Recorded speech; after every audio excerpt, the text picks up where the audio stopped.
it's not fun. It makes you feel like you just want to stop whatever you're doing and turn around and go back, like, and just quit.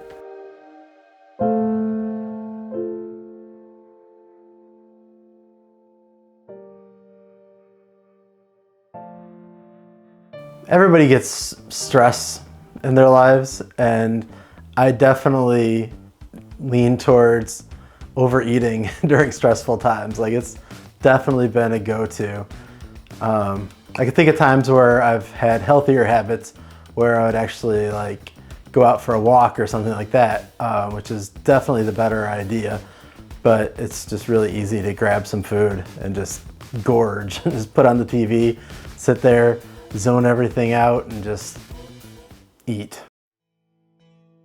Panic attacks are horrible. Like, wouldn't wish them on anybody. It's basically, it's like feeling, I mean, it's totally feeling like you are trapped, or there's, you have no way out. And I think mine started actually after my last uncle died. It was my Uncle Pat, and he was, I don't even know if he had made it to 40, and so I started just freaking out about that and the whole thing, and that's when it just started hitting me. I used to, early on I was able to just go anywhere and do anything, but then these started, and I've kind of lived with it since. I think I've had it before that, but there's always like a trigger. When Darren was first going through his panic attacks, it wasn't something that was talked about, so like I didn't really know the extent of it. But I know there was times where, he wouldn't really be into doing the things that we would normally do, and it was, I don't know. I guess I didn't think too much of it because we all kind of get like that. Like, I know particularly in the winter, I don't feel like doing stuff sometimes, and so I guess it didn't really register like that. I wasn't even going to your house. I was just sitting there, and I was dealing with the deaths of my uncles, and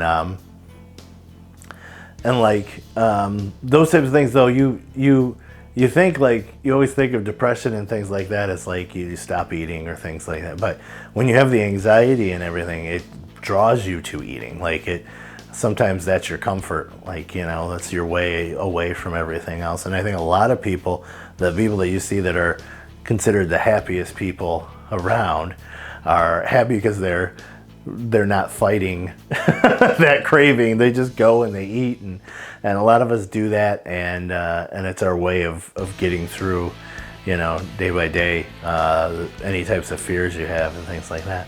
It feels like almost like having a heart attack, like, and that I think is compounded by the scariness of being big, like, you start sweating, sometimes have chest pain, you have a hard time breathing, you can kind of feel like you're going to pass out, your heart starts racing, sweating. I think I said sweating twice. I have the panic attacks, but it's all part of a social anxiety, and people always say, like, oh, you're so jovial and blah blah blah, how could you have social anxiety? But I mean, if you look at the people that have had anxieties and depressions and things like that over time, I mean, you look at Robin Williams or Farley or any of those, they're the most outgoing people you'll ever see, and maybe it masks it a little bit, like it's just your way of doing things. Like, I always deal with things with humor, so I think it's also a good thing to deal with things with humor, but I mean, it's also probably like a mechanism to, if I laugh, I'm not thinking, kind of thing. It's one of the things that you have to, that they kind of teach you to realize, is not to fight against the feeling. Like, just to realize it's there and you're having it, but it's not going to kill you. Like, that you're gonna have this anxiety, you're gonna be freaking out, and if you can just kind of not fight it, but just let it pass. That's one of the biggest things that that they teach you, or they try to teach you, whenever you like talk to a psychologist or anything like that. I've always been like really private, and not a lot of people know like the things that I've gone through in the last, let's say, 15 years or so. I've kind of kept that to myself and then to closest friends and family. So I have to thank those people that like kept me going. And unfortunately, my dad passed away, but he was always very supportive of me, even if he didn't understand everything. My mom, you, of course.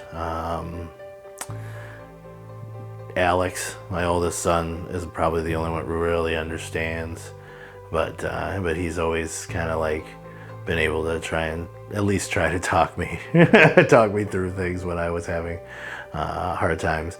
And then of course my fiance Laura, who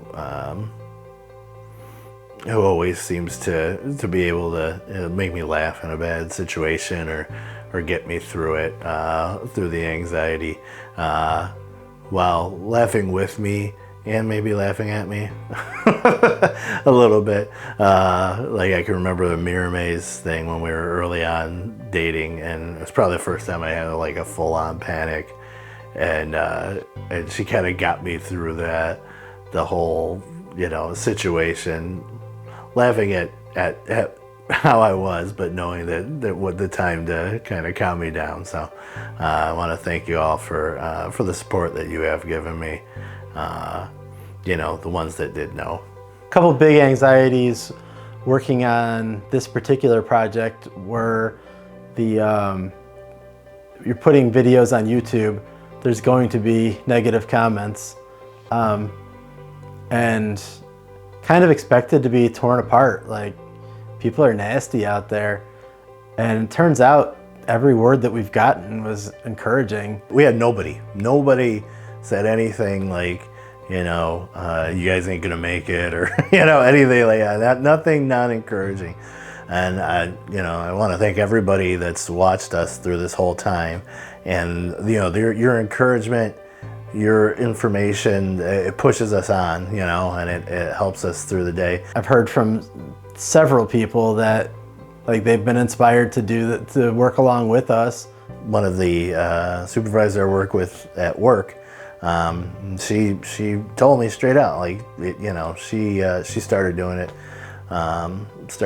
Because of the videos and stuff. And my doctor actually said it was inspirational, and she was starting to do something. So I think everybody, when we all come together as a community and we're all positive about everything, it makes a difference. It really has helped us a lot. I know people that have done like amazing weight losses and all this, and like I don't even feel like I'm on their level, so I don't feel like I deserve to inspire somebody. But if it's working, it's working. Like I dig it. And then the other thing was the actual physical weigh-ins. Like, what if I don't make the cut? Like, what if we get up there? And I know, like we talked about before, how it's not a competition and all that, but I definitely don't want to have like a really bad weigh-in. And it's not even like you have a good weigh-in, I have a bad weigh-in. Like, it's just, being public like that, that's scary. And I think, yeah, that's definitely been a thing in my head. So that's why we're not weighing in anymore. Yeah, that's why you'll never see our asses weigh in. And then going back to that, it's just the response has been so overwhelming. It's pushed me. There's been times where I've gone to not eat good. I mean, there's definitely times where I haven't eaten great in the last month or so we've been doing this, but there's times where I've gone to, and then I've literally thought about the people that are leaving comments and supporting me and disappointing them. It's these people are monsters.